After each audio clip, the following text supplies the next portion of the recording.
você vai ser muito mais eficiente. Você precisa de inovação para que isso aconteça. Você vive o presente, mas sempre olhando para o futuro.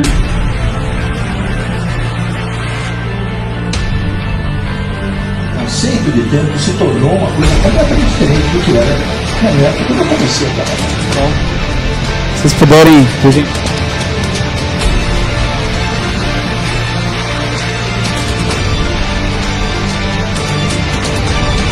O cliente não é só mandar a oferta para ele, não é só querer que ele compre, ele não vai comprar para desistir.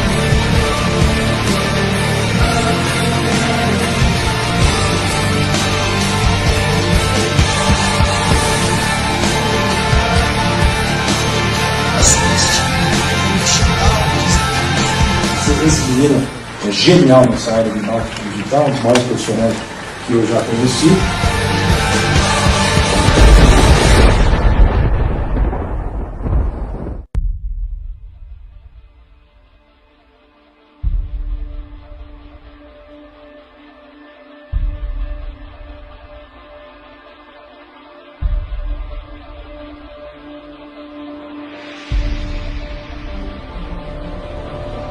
Você vai ser muito mais eficiente. Você precisa de inovação para que isso aconteça. Você vive o presente, mas sempre olhando para o futuro. No ano passado, nosso mercado de digital, de mídia, de varejo, é o nosso foco, né, de atuação da nossa agência S8 Sampa. E nós temos aqui a presença do nosso CEO, Sérgio Lima. Queria que ele viesse aqui um pouquinho, para ele falar um pouquinho para vocês qual que é o nosso propósito aqui. Nós estamos fomentando, né, o mercado de varejo. A Academia do ROI é um projeto que a gente tem desenvolvido com meta a desenvolver o mercado digital, a treinar o mercado digital, a trazer uma referência de performance, de mídia para o mercado digital. Nós somos uma agência que busca resultado para os nossos clientes. Esse é o nosso principal tema, mas a Academia do ROI também tem discutido várias temáticas. Hoje a gente vai discutir aqui o perfil do profissional do futuro, com a presença da nossa querida Michele, do LinkedIn. Então nós temos aqui personalidades também, temos 2 diretores da Fiesp aqui na primeira fila, também que vai conversar com a gente sobre o tema hoje. O nosso querido Thiago também está aqui, que é CEO da Regos, tem nos apoiado, né, que é um parceiro de negócios estratégico para nós, para a S8. E nós agradecemos também a presença de todos vocês. Então, vou deixar a fala um pouquinho aqui do Sérgio. Não, fica aqui comigo. Na verdade, eu até quero te agradecer, Rodney, porque essa iniciativa é sua, desenvolver esses eventos. Então, obrigado e parabéns, viu? E espero que a gente consiga desenvolver isso de forma mais eventual, mais recorrente, para que a gente possa fomentar o mercado. Na verdade, nosso evento tem o objetivo principal de fomentar o mercado, da gente conseguir trazer gente mais qualificada para dentro do mercado, para debater e compartilhar conhecimento entre todos, né? E a gente consegue trazer gente de muito valor, como o Fernando, como a Michele, como o Thiago, para poder debater e falar sobre vários temas. Só um detalhe, a gente não quer ficar muito focado só no marketing digital, mas também falar sobre o mercado de marketing como um todo, o mercado profissional. Cada vez mais o mercado tem evoluído, né, e a convergência entre o on e o off é inevitável. A gente não pode mais falar só do digital e nem do off. A gente tem que falar da jornada do consumidor, né? Então, para isso que a gente está aqui, muito obrigado, boa noite e vamos começar, não é isso? Queria convidar o Thiago também para trazer uma palavra para a gente, explicar para vocês um pouquinho do mundo aqui da Spaces da Regos. Obrigado, Rodney. Bom, sejam todos bem-vindos ao Spaces, que é uma das nossas marcas no Brasil. Esse é o Spaces de Vila Madalena, um site que está inaugurando, está fazendo um ano, na verdade, né, esse mês, então a gente está comemorando aqui um ano de existência dele, que fez, na verdade, uma estreia bacana no Brasil. Nosso grupo que tem 69 locais em todo o Brasil, 3.200 em todo o mundo, então uma presença bastante forte e que está sempre apoiando aí eventos, espaços, ideias diferentes, inovadoras. Estamos sempre buscando aí que as pessoas possam conhecer o que está sendo transmitido novo para o mercado, ideias que talvez ninguém pensou, e a gente está discutindo aí numa comunidade de empreendedores, que é o Spaces, né? Que não teve a oportunidade de conhecer, na hora que estiver voltando ali, para no primeiro, dá uma voltinha, ver um pouco mais aí do espaço. E, mais uma vez, agradecer a presença de todos, vou voltar aqui depois no debate para a gente falar um pouquinho mais. Obrigado, Thiago. Com certeza a gente vai ter, depois da palestra da Michele, um debate, onde a gente vai participar com os diretores aqui da Fiesp, com a Michele, com o Thiago, com o Sérgio. A Vivi também do Plano Feminino está aqui. A Vivi é uma grande surpresa para nós, uma consultora que hoje é até colunista do Globo News, a Vivi, falando sobre o mercado sobre a área de diversidade, né, Vivi? Agradeço a sua presença aqui conosco. Tá bom? Pessoal, então eu vou passar a palavra para a Michele, que é a nossa palestrante da noite. Queria convidar, uma honra para nós receber você aqui. Fique à vontade. Obrigada. Boa noite, gente. Tudo bem? Eu queria me apresentar antes de sair falando, se puder mudar para mim. É só um pouquinho do meu perfil do LinkedIn. Eu trabalho lá há 5 anos e meio já, então eu entrei, na verdade, antes de trabalhar no LinkedIn, eu trabalhei na Câmara Americana de Comércio, trabalhei no marketing da Red Bull, trabalhei na Michael Page como recrutadora. Então eu tenho uma carreira bem diversa, se você for olhar para trás, fugindo um pouco dessa coisa de próximo passo, né? Eu não planejei muito onde eu queria chegar e foi ao longo das minhas experiências que eu fui entendendo o que fazia sentido e o que não fazia sentido para mim. E hoje no LinkedIn eu cuido de um time de vendas que vende publicidade lá dentro. Eu estou há 5 anos, então eu fiquei quase 3 anos vendendo soluções de recrutamento para o RH, que é o core do LinkedIn, e depois eu fui para esse time de marketing. Por 2 anos e meio eu fiquei à frente da vertical de educação, então eu fui head de educação. E foi quando eu comecei a me envolver um pouco mais com esse tema, né? O que vai acontecer com o mundo da educação, o que vai acontecer com o mundo do trabalho. E eu me apaixonei por isso. Me apaixonei por ver o quanto que a tecnologia, junto aí com a educação, podem, de alguma forma, até, acho que, mudar o mundo, né? Então, eu confesso que quando eu vim para o time de marketing para atender a educação, eu falei, nossa, educação? Será? Mas era a vaga que tinha. Falei, depois eu migro lá dentro. E assim, com dor no coração, eu passei a educação para frente depois, porque eu acabei me envolvendo muito com o tema. E eu estou aqui para falar um pouco hoje para vocês sobre o profissional do futuro e o emprego do futuro, né? Se puder voltar e eu queria começar contando uma história para vocês. Alguns anos atrás, eu estava na ponte aérea, voltando do Rio de Janeiro, e uma semana particularmente difícil de trabalho para mim. Era uma época que eu me alimentava mal, dormia mal, eu não me exercitava, e eu vivia uma das épocas mais difíceis da minha vida profissional. E quando eu entrei no avião e eu me sentei, eu fiz o óbvio ali naquele momento. Eu abri o meu computador para trabalhar, né? Logo a aeromoça veio me pedindo para fechar, dizendo que eu estava na saída de emergência e que não era permitido o uso de computador. Eu nem tinha percebido que ia ter que salvar aquela tripulação caso o avião caísse, né? Obviamente, eu pedi para mudar de assento, mas ela me disse que voltava cheio. E aí, como de costume, eu já estava pronta para colocar o meu fone de ouvido, quando eu ouvi a seguinte frase. Por que você não aproveita esses 40 minutos para você? Eles não vão mudar nada na sua vida. E quando eu virei, um homem simpático sorriu e continuou me dizendo, sabe que já faz um tempo que eu mudei do Brasil, mas me assusta ver, cada vez que eu venho para cá, as pessoas trabalhando e vivendo nesse ritmo, e ver que eu vivia exatamente assim. Eu fiquei um pouco sem graça, tentei jogar o assunto para esporte, maratona, bicicleta, mas logo ele me perguntou, e o computador, hein? O que tem nele de tão importante? Eu disse que trabalhava no LinkedIn, e ele me perguntou se eu conhecia o Osvaldo, que era o nosso CEO na época. E eu disse, claro, de onde é que você conhece ele? E ele me disse, eu vim desse mercado.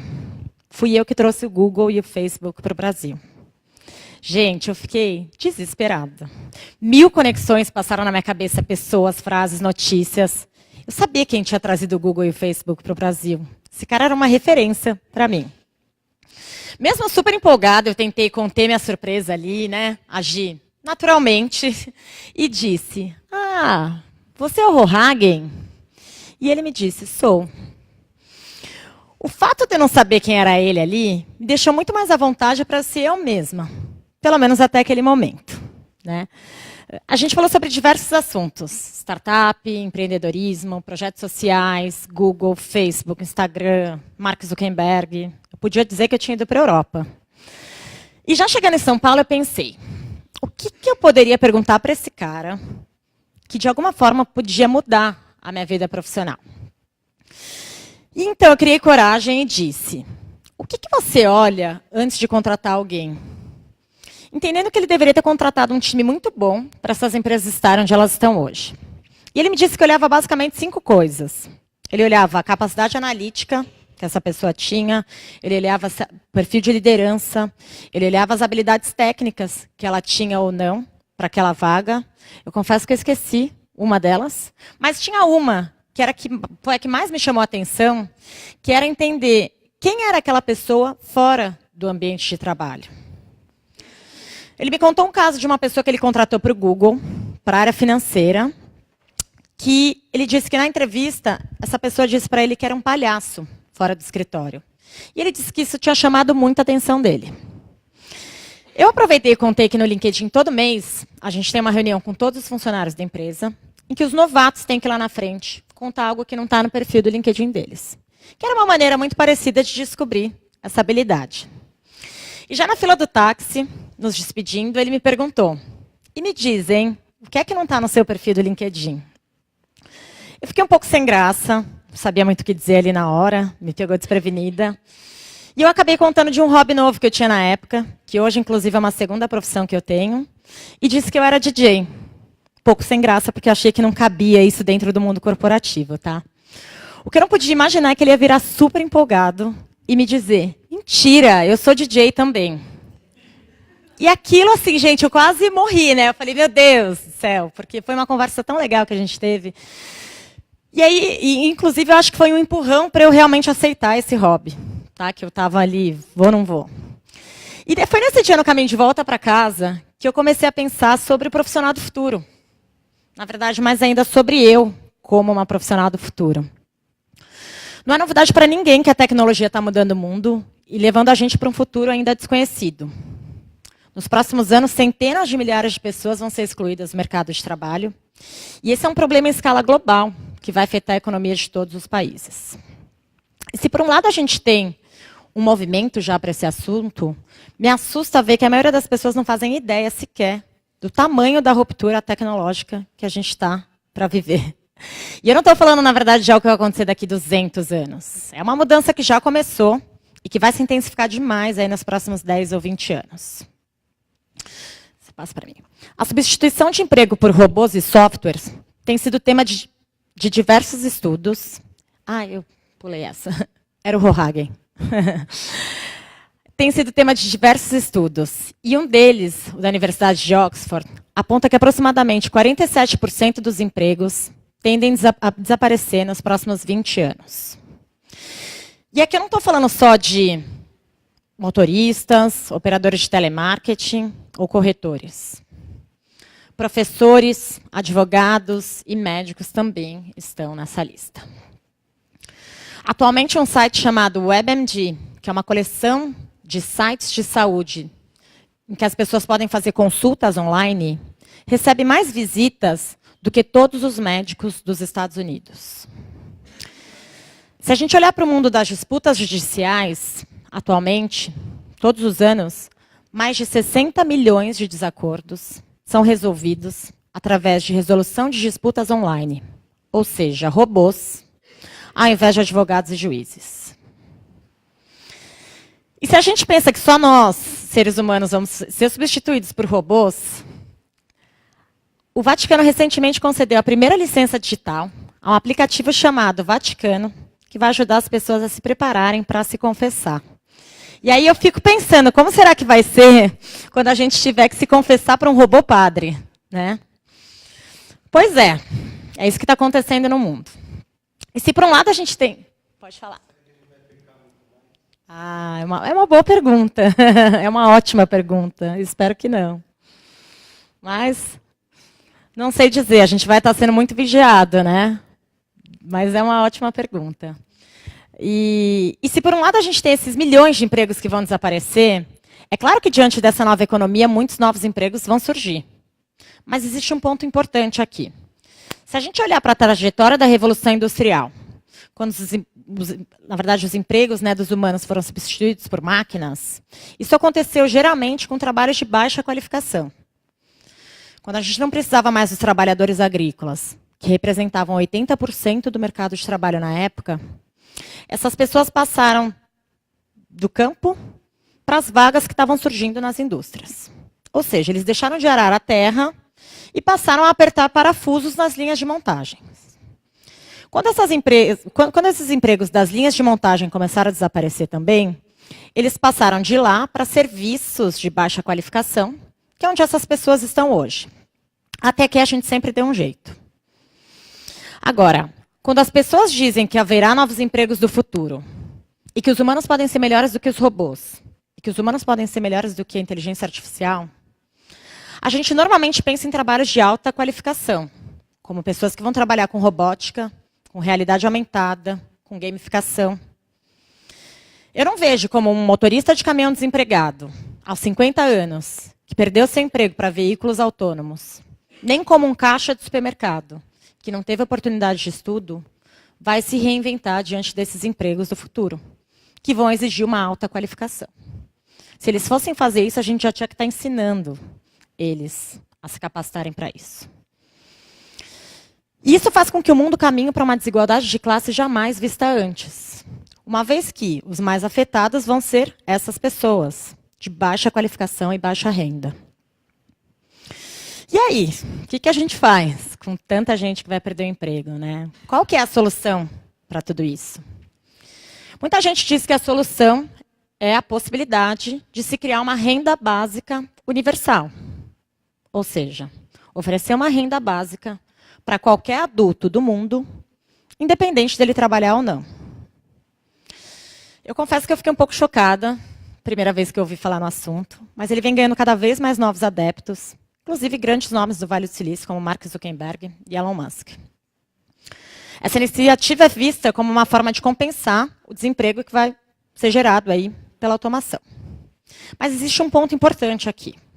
Quando a gente fala em renda básica universal, a gente normalmente não está claro, né, o que é básico nem o que é universal. Quando a gente fala em renda básica universal, a gente pensa de forma nacional um problema que é global. Eu vou tentar dar um exemplo aqui para exemplificar um pouco isso que eu estou falando. Imaginem vocês que milhões de trabalhadores escravos em Bangladesh vão perder seu emprego para impressoras 3D que vão imprimir as nossas roupas e o nosso sapato. Isso já está acontecendo. Quem vai pagar a renda básica dos bangaleses?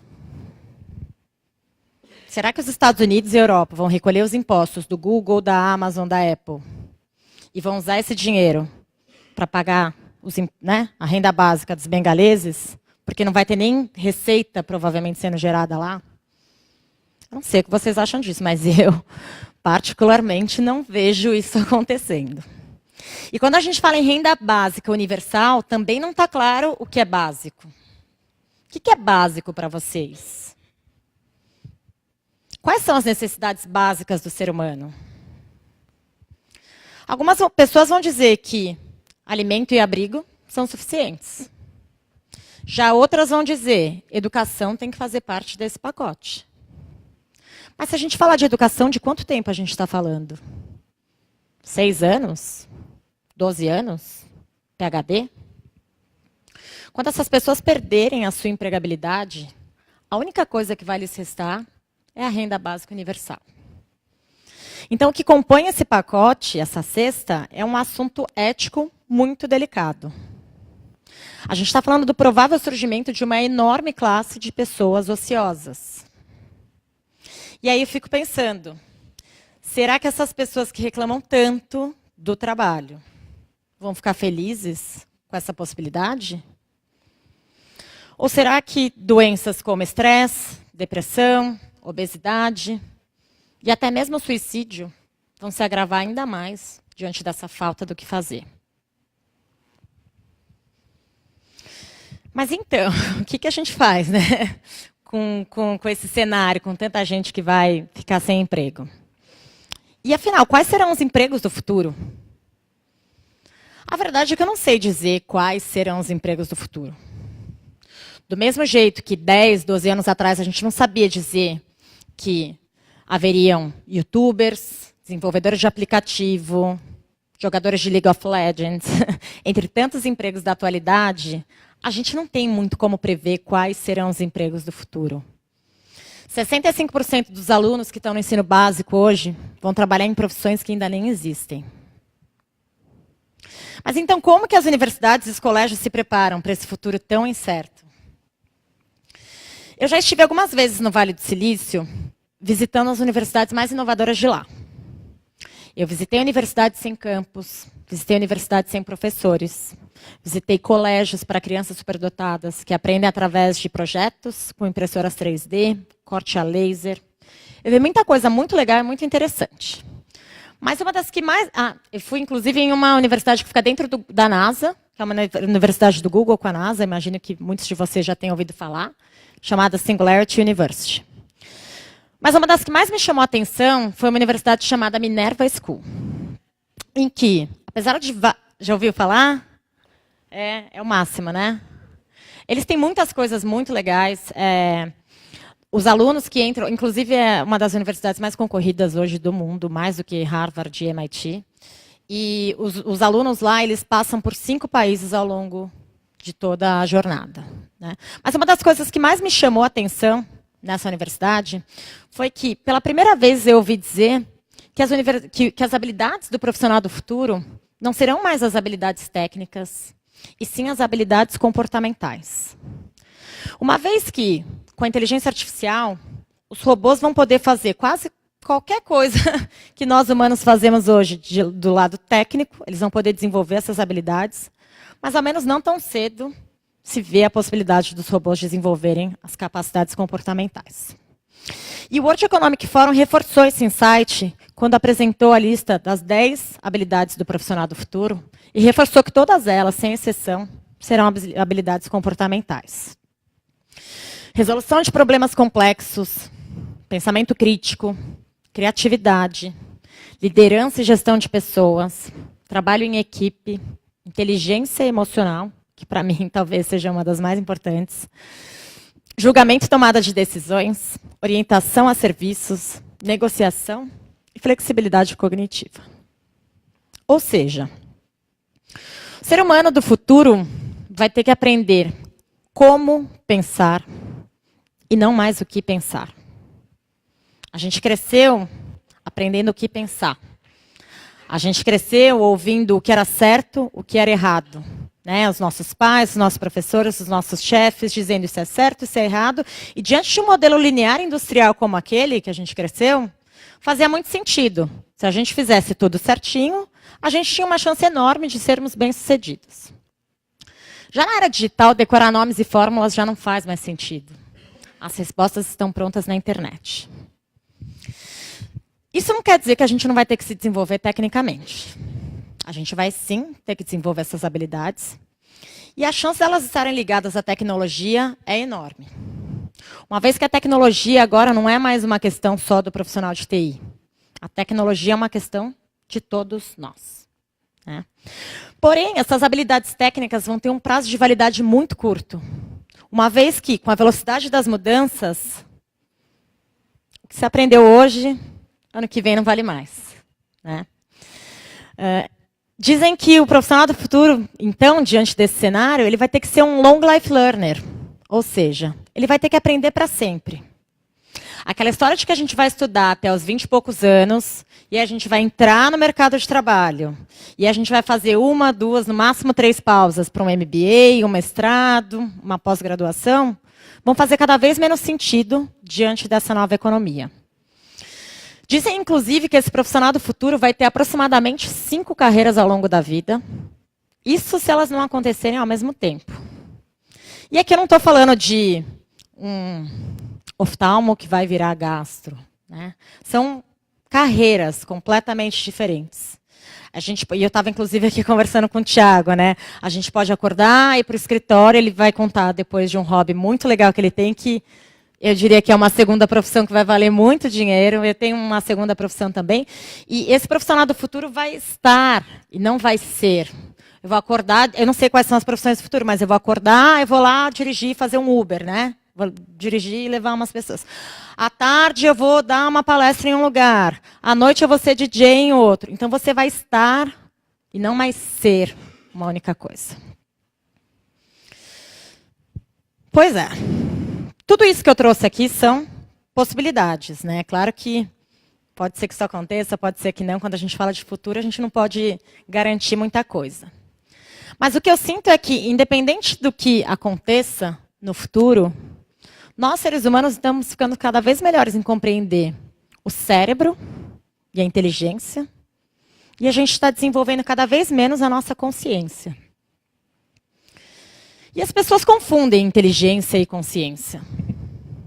Inteligência é a capacidade de sentir coisas, e inteligência é a capacidade de resolver problemas, e consciência é a capacidade de sentir coisas. A gente está ficando cada vez melhor em resolver problemas, né?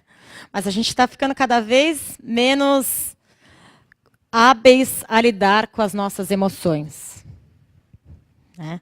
Cada vez mais nos é cobrado que a gente seja o melhor profissional, mais bem-sucedido, né? Mais competitivo. Mas ninguém ensina a gente a lidar com as nossas emoções. Dizem que no ano de 2029, o único computador vai ser tão inteligente quanto nós, seres humanos. E que no ano de 2045, um computador vai ser tão inteligente quanto toda a humanidade junta. Só que não existe nenhum indício de que esses computadores vão se tornar conscientes, ou seja, vão sentir, ao menos tão cedo. E se é isso que vai diferenciar a gente dos robôs, se é isso que vai diferenciar a gente das máquinas, a gente tem que começar a trabalhar mais a nossa consciência humana. Hoje, quando me perguntam o que é que não está no meu perfil do LinkedIn, eu digo que eu venho acordando de anos em que eu vivia anestesiada. Por muitos anos eu atendi a expectativa de todo mundo, né? Eu fazia o que a minha família esperava, o que os meus chefes esperavam, o que a sociedade esperava. Até porque eu não tinha a menor ideia de quais eram as minhas próprias vontades, a não ser atender as expectativas dos outros. E quando me perguntam o que é que me fez acordar, diante de tudo isso, eu digo que foi o amor. Foi o amor em perceber a beleza das minhas próprias imperfeições. E vocês, hein? O que é que não está no seu perfil do LinkedIn? Obrigada. Eu esqueci de passar o slide. Não. Só por último, para mim, o profissional do futuro nada mais é do que o ser humano do futuro. E era isso, gente. Obrigada. Eu vou deixar meu contato aqui no final. Se alguém quiser me adicionar no LinkedIn... me adicionar no LinkedIn, vai pedir o meu e-mail. Então, Amy Schneider está um pouco ruim. Meu telefone, se alguém precisar de alguma informação, precisar falar comigo. Muito obrigada. Obrigada. Perdi ali no finalzinho. Ótimo. Bom, pessoal, a gente vai passar agora para um momento de debate, né, para a gente discutir esse tema. E eu queria convidar aqui para sentar aqui comigo, Fernando Seabra,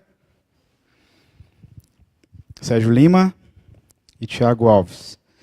E a Michele, claro, né? Nossa palestrante da noite. Vou deixar o microfone com vocês aqui.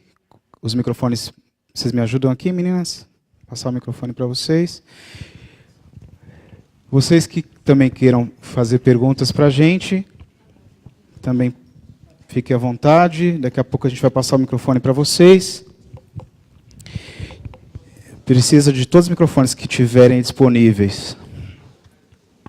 Vou desligar aqui. Ok. Acender a luz para mim aqui, por favor. Me ajudem. Quem pode acender a luz aqui?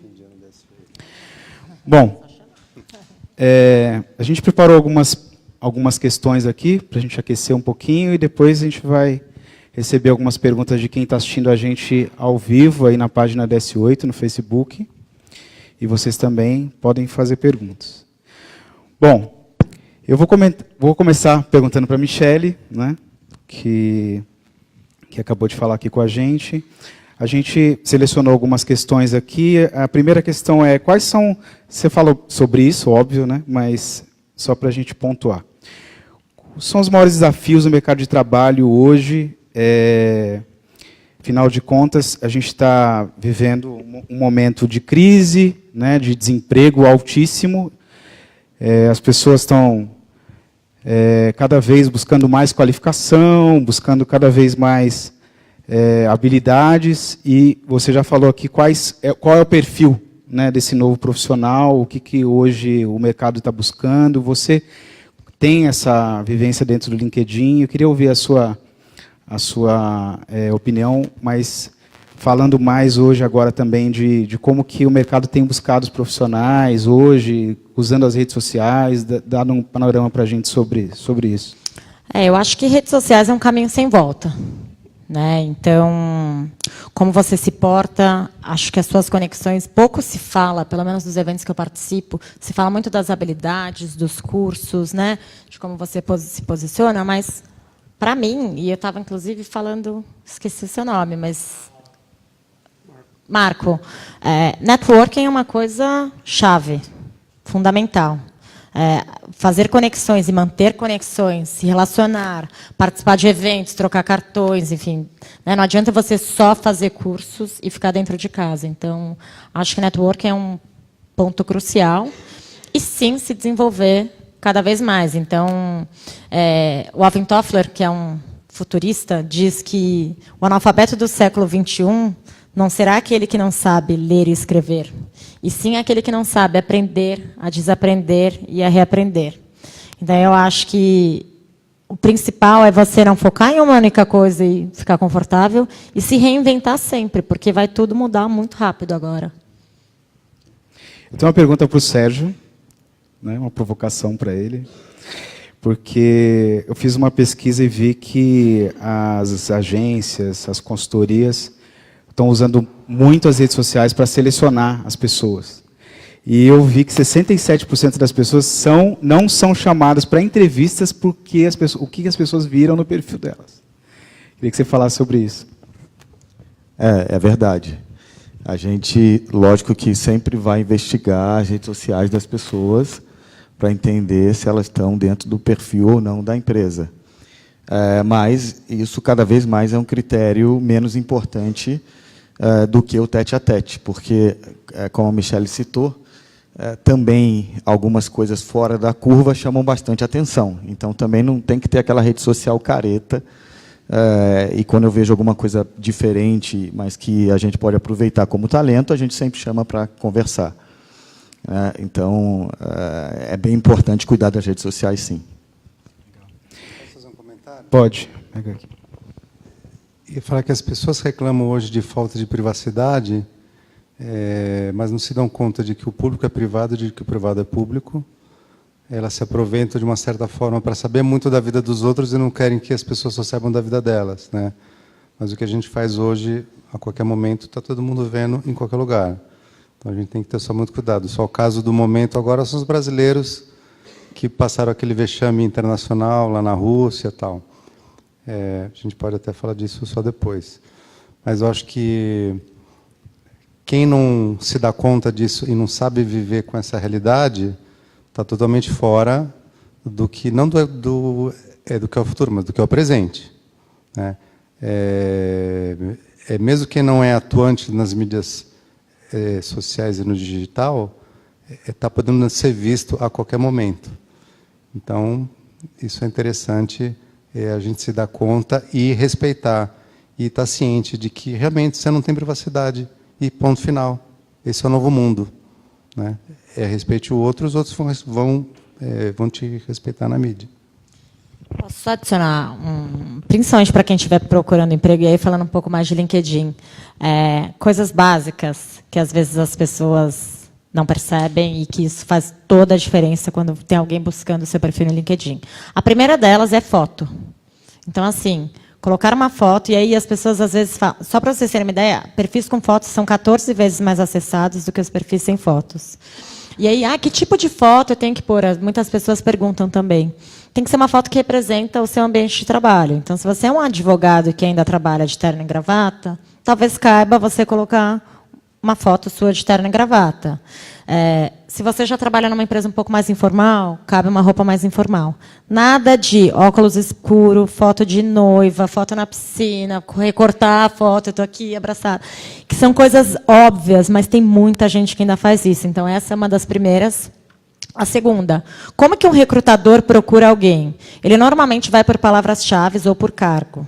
Então, importante vocês estarem com o perfil, mais do que a descrição do que você fez dentro de cada empresa, os cargos sempre super atualizados.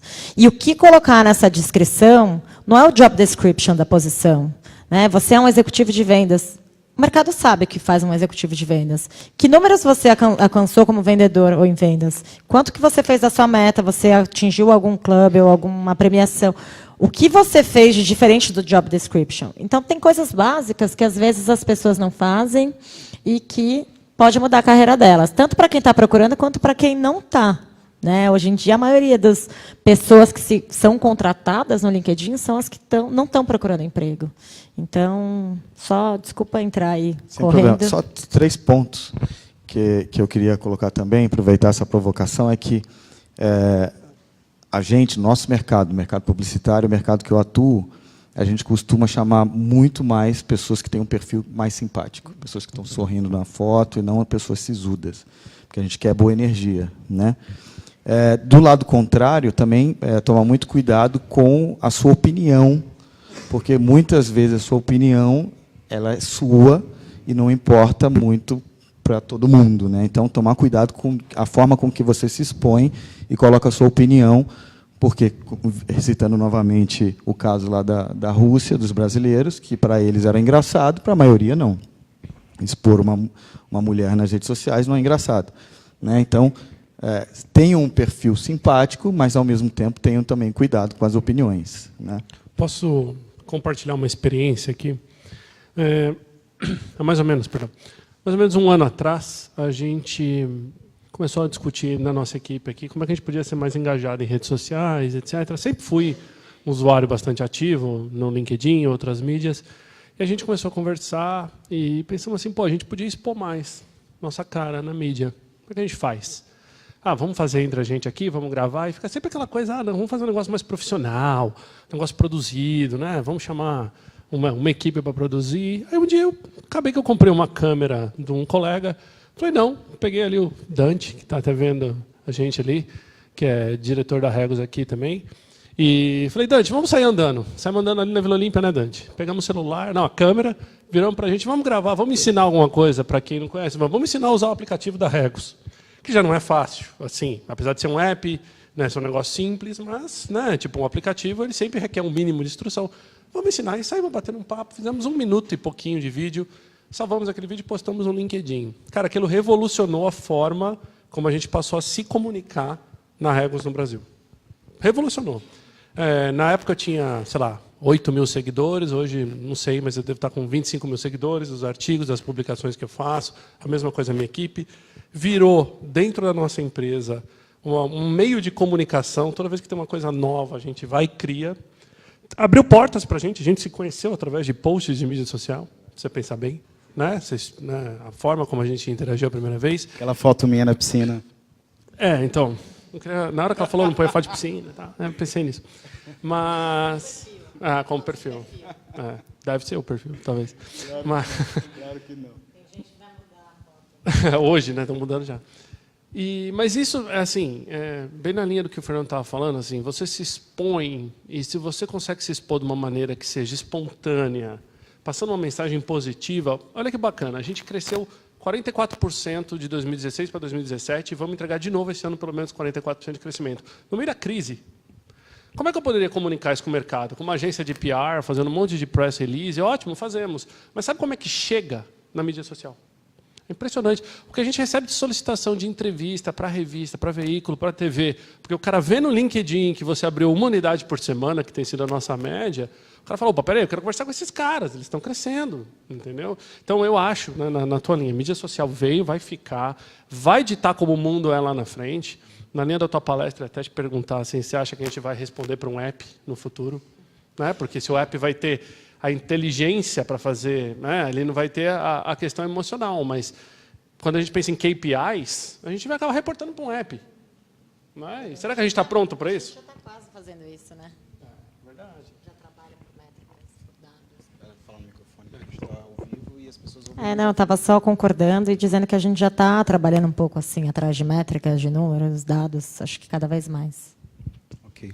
Só fechar, como dizia o velho guerreiro, né, quem não se comunica se trumbica. Então, redes sociais. E aí, dentro de LinkedIn, complementando o que eu estava falando, você hoje pode colocar dentro do seu perfil, como ele falou, escrever artigos, subir vídeos de palestras ou de alguma coisa relevante que você fez, uma entrevista na mídia. Então, é uma forma de você se expor muito mais do que simplesmente deixar o perfil ali, preenchi bem mais ou menos. Né? Vale a pena perder um tempinho com isso. Queria aproveitar que o Fernando Seabra está aqui para a gente falar também sobre empreendedorismo, né, Fernando? Empreendedorismo, não sei se vocês concordam, para mim é um dos pontos mais interessantes para buscar na questão também do mercado, do emprego. Hoje tem crescido muito o movimento de startups. Eu queria que você desse uma geral e falasse sobre isso para a gente. A gente acompanha hoje em dia só milhares de empreendedores todos os anos, né? A gente já passou na nossa plataforma em 5 anos 39.150 projetos. E o que a gente tem reparado é que com esse desespero da mudança do mindset, do trabalho do futuro, as pessoas não sabem o que vão ser no futuro, não sabem o que é mercado, não sabem o que elas serão. Isso faz com que todo mundo só resolva empreender. Então, tem muita gente que, em vez de empreender, só deveria estar correndo atrás de se encontrar. Então, a gente tem hoje um mercado saturado de pessoas, às vezes até gastando o que não pode, empreendendo pelos motivos errados. Isso atrapalha quem empreende só pelos motivos próprios e pelos motivos corretos e que tem propósito. Então, parte do nosso trabalho hoje é ajudar quem precisa realmente de ajuda e a fazer parar quem não precisa estar empreendendo. Então, a gente vê muito isso ocorrendo hoje. E qual que é a sua opinião a respeito das qualificações do novo colaborador do futuro? Eu vou fazer uma pergunta aqui, que é uma pergunta que eu me faço. Uma vez que a gente tem esse dado hoje, que 65% das crianças que estão na primeira infância trabalharam com profissões que ainda não existem, nós pais, eu sou um desses pais, o que a gente vai ajudar os nossos filhos a serem um dia? Que conselho a gente vai dar para as nossas crianças? 65% das crianças hoje vão atrás de qual conhecimento? Então, só seguindo a palestra da Michele, que foi excepcional, só parabéns novamente, é a segunda vez que eu vejo a palestra, e segue muito com a minha visão também, a gente vê que o profissional do futuro é o profissional que resgata o que a gente era há séculos atrás, que é o profissional mais humano. Então, acho que esse profissional ele deve buscar as matérias na área de humanas. Hoje, se eu pudesse voltar a estudar, eu estudaria psicologia, antropologia, sociologia, as IAs totais, entendeu? E depois business, whatever. Eu vou pedir para você complementar. Então, o que a gente fala para os pais hoje? Eu acho que é uma loucura quando você fala isso, porque recentemente, acho que faz um ano e pouco atrás, o MEC tirou da grade de educação matérias como sociologia e etc. O que me deixa muito claro, nem quero entrar nesse assunto, mas só você provocou isso, o quanto que não querem que a gente pense. E quanto, na verdade, o que a gente mais precisa é desenvolver um pensamento crítico.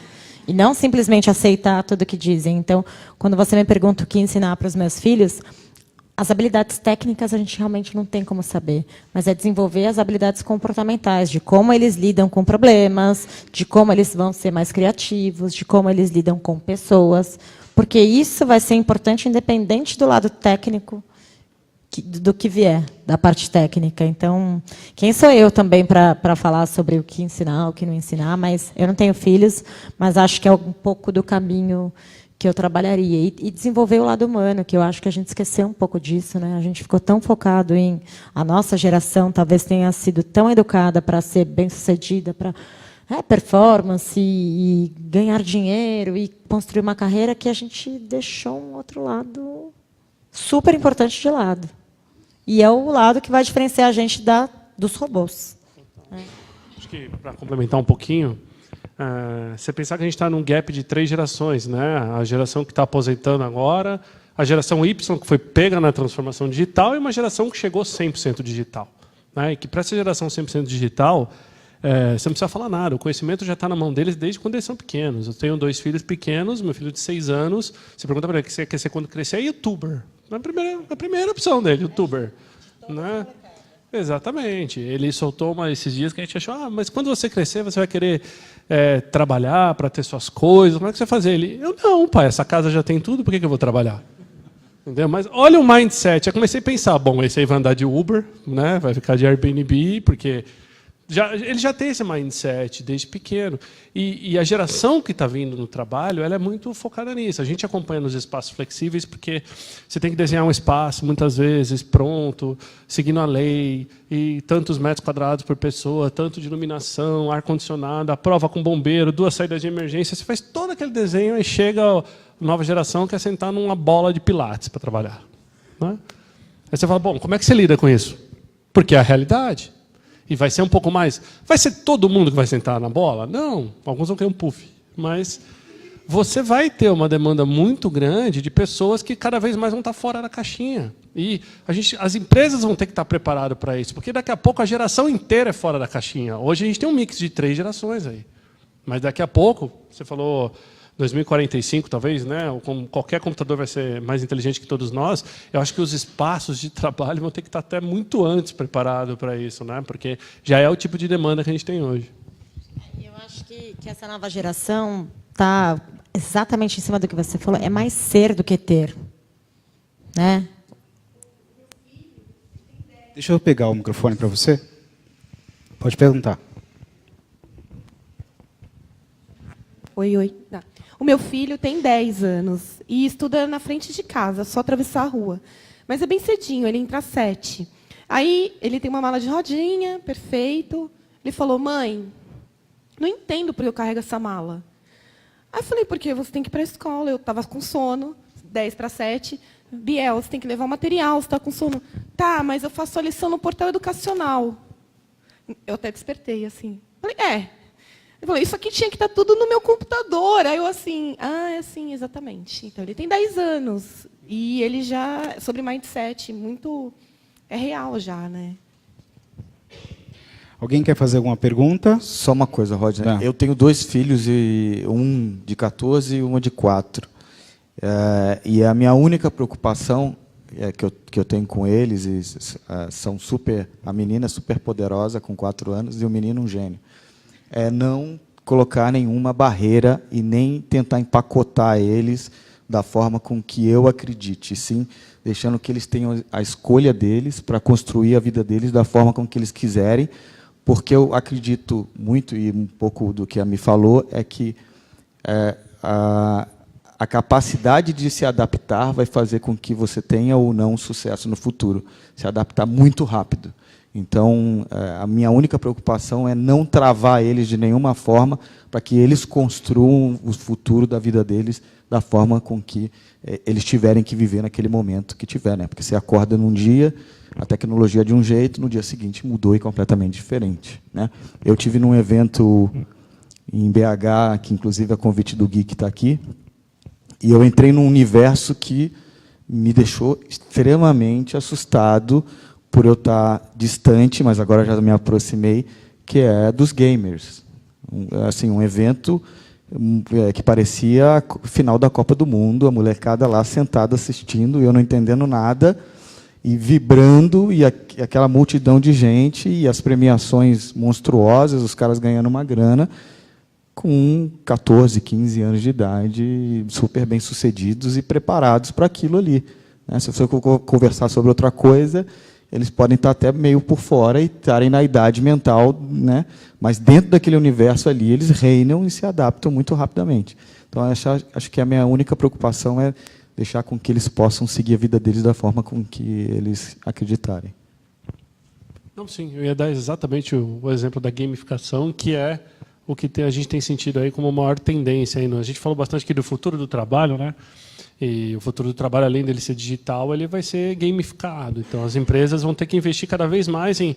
Não é só te pagar o teu salário, mas é o teu salário se você atingir determinados pontos. E é mais fácil com que as pessoas entreguem os KPIs, as métricas, quando elas se sentem como parte de uma competição. O ser humano é competitivo. Né? Isso, qualquer princípio básico, aí a gente sabe que o ser humano é competitivo. Então, e funciona. Funciona na nossa realidade hoje, na nossa empresa, funciona na empresa dos nossos clientes, a gente vê isso muito. E, por exemplo, você pega esse espaço aqui, é engraçado como muitas vezes o simples fato do espaço propiciar com que as pessoas possam ser mais competitivas, a empresa consegue ser mais competitiva.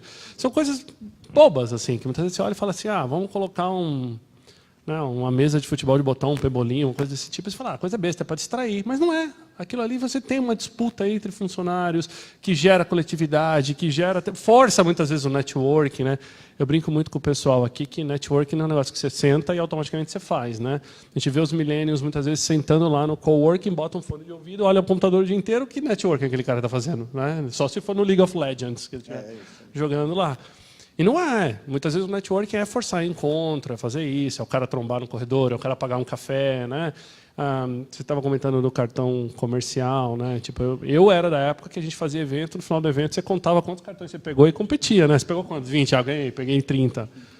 Hoje em dia, quem faz isso, né? A gente fez uma feira gigantesca esses dias que era tudo bip. Bip. Você ia na feira, o cara te bipa, não precisa pegar cartão. Tá lá, chegamos no final, a gente recebe lá uma planilha em Excel com 1000 leads, já adicionando no LinkedIn, o cara já segue tua página. Pô, o papel do comercial de evento já está mudando. Né? E o futuro do trabalho está muito linkado com isso. Um exemplo que eu gosto de dar bastante é que a nossa geração mesmo está se acostumando com padrões que a gente não percebeu. Por exemplo, você ia alugar um filme, primeiro você ia na locadora, segundo que era fita, e terceiro que você esperava muitas vezes 1, 2 finais de semana para pegar a fita. Né? Hoje você entra numa plataforma de streaming e se levar 2 segundos para carregar, você já acha que tem um defeito, aperta para atualizar de novo, não é? Então a nossa geração também está acostumando com o que é bom. E os seus filhos, os meus filhos, né? Eles já entraram nessa, já estão nos 2 segundos. Então é muito disso. Eu acho que muito do que a gente vai ver para frente, hoje na linha do que o Seabra falou, a gente vê, sei lá, a gente deve ter pelo menos hoje 28 mil clientes no Brasil. Desses 28 mil, deve ter um 20% que são startups. Né? A gente tem a mesma filosofia que vocês, nem todas são startups, todas são microempresas, mas meio que criou, é mais bonito, é fancy, né? Chamar de startup. Bom, parece que posiciona melhor o teu negócio, né? Você chama de startup. E muitas não vão ser um super negócio, vão ser um bom negócio, talvez. Só que criou muito disso. E isso acaba levando, muitas vezes, para o julgamento e o posicionamento errado. Então, a gente acha que está todo mundo procurando o disruptivo, e muitas vezes, se o cara continuasse só o bom negócio dele, ele já ia ganhar dinheiro. Não necessariamente, né, você precisa desromper, né, nem sei se esse termo existe, todos os sentidos da economia. Alguns vão acontecer naturalmente, a própria palestra da Michelle mostrou isso. Mas tem outros que vão existir. Né? Você acha que vai chegar no momento que a gente vai ter um app de comida que vai te manter abastecido? Não, você vai ter que comer. Né? Então, tem áreas que vão evoluir, ficar diferentes, gastronomia, alta gastronomia, mas vai continuar existindo. Então, tem muita coisa que a gente acredita que vai ficar aí no futuro do trabalho. Sim. E para o Fernando, na questão do empreendedorismo, né, Fernando? Eu sei que de cada... Quer comentar? Comenta primeiro. Seguindo o Thiago aqui. A gente fala muito do profissional do futuro, mas esquece de falar da empresa do futuro, né? Acho que muita empresa vai estar quebrando a cara hoje em dia porque não consegue mudar o mindset, desenvolver uma cultura interna onde o funcionário não chega às 8, só sai às 5 e não faz parte é daquele propósito. Eu acho que hoje é muito importante, não importa o tamanho da organização, se é uma startup que está no PowerPoint ou uma empresa de 100 bilhões, criar e trazer a cultura interna de governança corporativa, desenvolver os conceitos de stakeholders, as partes envolvidas no propósito daquela empresa, são seus funcionários, seus acionistas, seus executivos, seus fornecedores, a comunidade onde ela está inserida, que é o conceito de stakeholder só completo. Só assim aquele funcionário um dia vai sentir que ele faz parte daquele propósito, vai entrar, vai vestir a camisa dentro e fora da empresa. Ele está sábado e domingo em casa,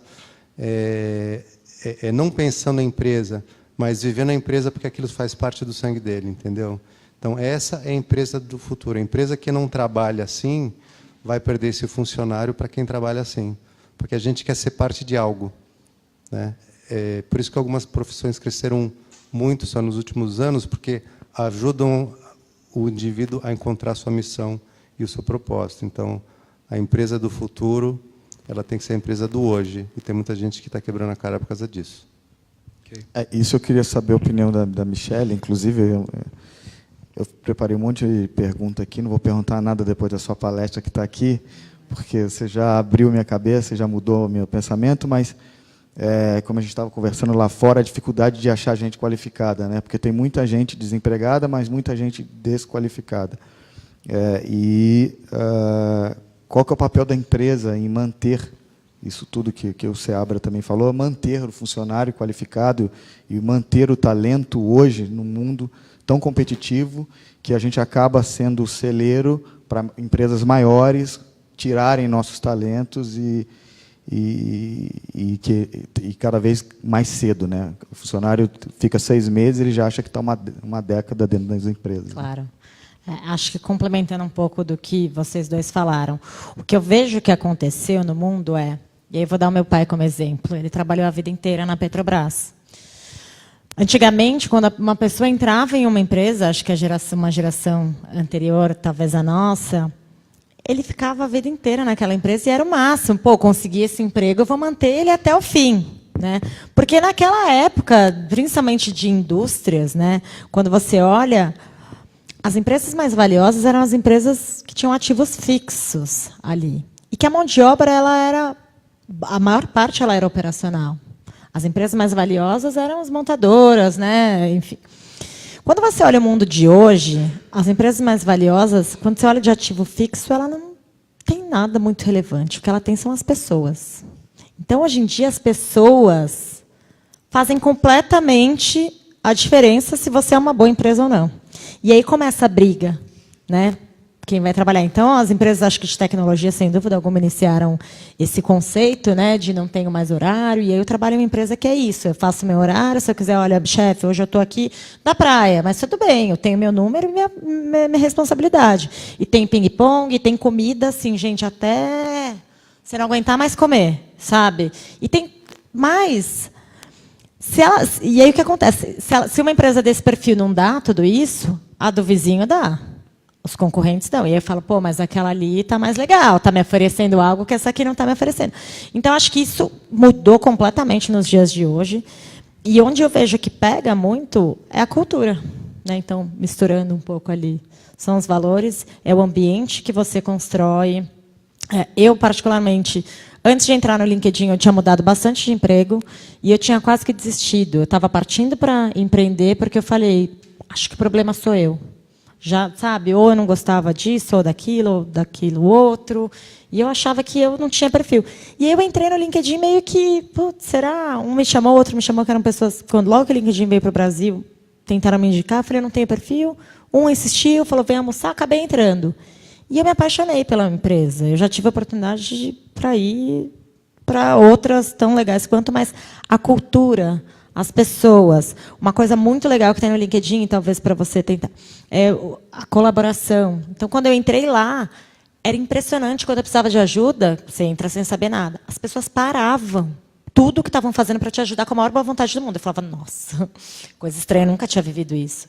E aí, uma vez que você foi recebido assim, você faz a mesma coisa quando alguém novo entra. Então, acho que, sem dúvida alguma, além de todo a parte de benefícios e tudo mais, você seguir o que o seu mercado... Porque não adianta você falar para um banco... O banco está se reinventando, mas talvez para indústrias muito conservadoras.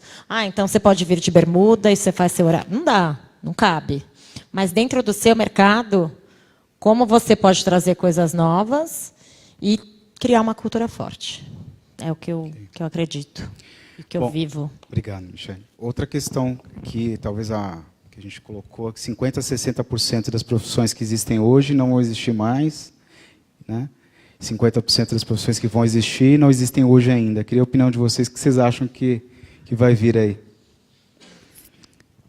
Bom, eu tenho, assim, até assustador falar isso, mas tenho um pouco de medo do que vai vir, por uma questão mais inteligência emocional, intelectual, porque a maioria das pessoas, e a palestra da Michele disse isso, a maioria das pessoas vão ficar perdidas.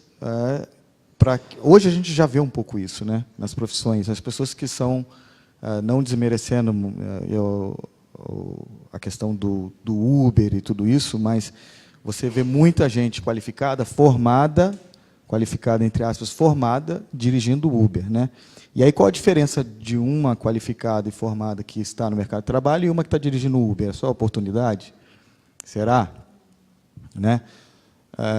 Então, eu acho que todo mundo que for mediano e não estiver preocupado em se reciclar, em aprender, e não só diploma, mas sim atrás de conteúdo, vai ter que ficar muito preocupado com o futuro daqui a 10 anos, o que vai estar fazendo no mercado. Eu acho que, assim como os operadores das carroças tinham medo de quando chegou os bondes e o do bonde do ônibus, assim, eu acho que tem, né, uma série de profissões que vão embora. Eu não sei se a velocidade é tão grande no nosso país como a gente imagina que é nos mercados mais maduros. Né, você vai lá no Vale do Silício, normal, você vê carro elétrico, teste de carro autônomo. Eu sou um dos 200 proprietários de carro elétrico em São Paulo, tem 200 só, eu sou um deles. Vou te falar, está longe de acontecer aqui o que acontece lá fora. O governo aprovou essa semana um incentivo que é para 2030. Entendeu? Esquece.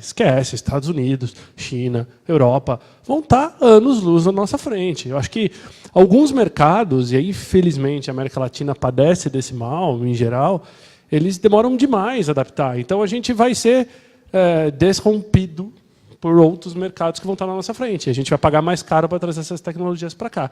Então, eu acho que vai ter muita profissão no Brasil que vai levar um certo tempo a mais do que no mercado mundial. Né? A gente sentiu aí a greve dos caminhoneiros. Né? Dá para imaginar, todos esses caminhoneiros aí vão perder o emprego quando o caminhão for autônomo. Legal, eu acho que vai levar um bom tempo para ter caminhão autônomo no Brasil inteiro que consiga passar nas nossas estradas que a gente tem no Brasil inteiro. Né? Então, talvez isso é uma oportunidade para o Brasil.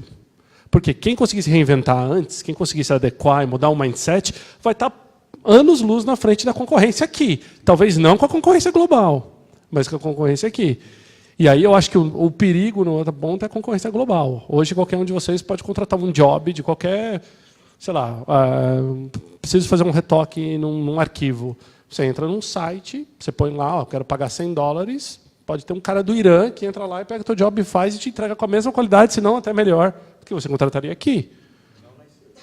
Não na Search, claro.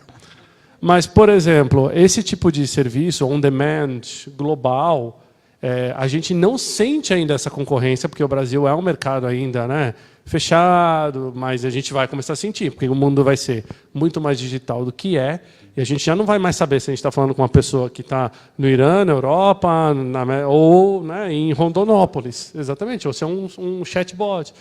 E isso vai fazer também com que a gente tenha que se reinventar, a forma como a gente busca essas profissões. Posso falar primeiro?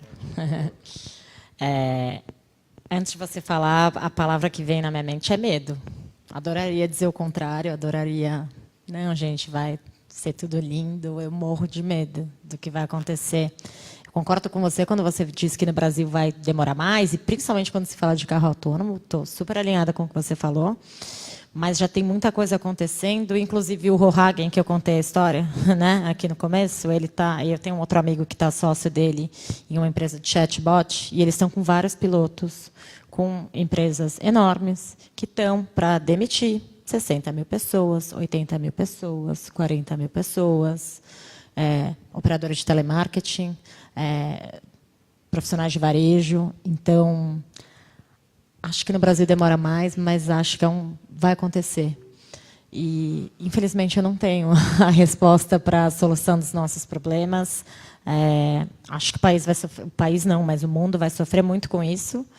E eu acho que quem puder, sim, se mexer e se reinventar e estudar e sair da zona de conforto, é o que eu faria, é o que eu estou fazendo. Mesmo trabalhando, o meu emprego talvez também um dia desapareça. A gente falou muito antes da inteligência só racional. Há 20 anos atrás a gente começou a falar da inteligência emocional, e agora a gente está começando a falar da inteligência espiritual, né, que faz parte desse profissional só do futuro. A questão é que a pessoa que encontra a razão no ser e não no ter, ela vai ser feliz, independente da profissão que ela vai ter. Se ele vai ser hunter de data mining, com machine learning, mais Apple, sei lá, ele vai ser feliz fazendo alguma coisa. Ele vai se encontrar. Esse é o filho que eu quero pôr no mundo, entendeu? Eu estou criando uma pessoa em casa para ser feliz com whatever. Aproveitando que os dois são pais, sei que vocês criam da mesma forma. A gente não tem resposta. Vão ter realmente... Acho que vai ser um momento de disrupção, onde milhões de pessoas vão passar por muita necessidade porque não se prepararam. Quem é pequeno hoje vai viver esse mindset expansivo e vai se transformar. Mas muita gente vai passar perrengue. Só complementando, o que eu acho que a gente vive numa bolha. E quando a gente olha para uma bolha a qual a gente não está dentro, e quando você olha aqui no nosso país, 80% das pessoas não têm uma universidade, né, uma graduação, eles não fazem ideia do que vai acontecer no mundo. E são essas pessoas que vão perder o emprego. Talvez não seja a gente. E é isso que me assusta. Talvez não me assusta a gente aqui, particularmente. Acho que a gente vai dar um jeito. Os médicos ou os advogados, né? Esse pessoal teve oportunidade de estudo, sabe o que está acontecendo e eles vão ter oportunidade de se reinventar. Quem me preocupa é a bolha a qual a gente não faz parte.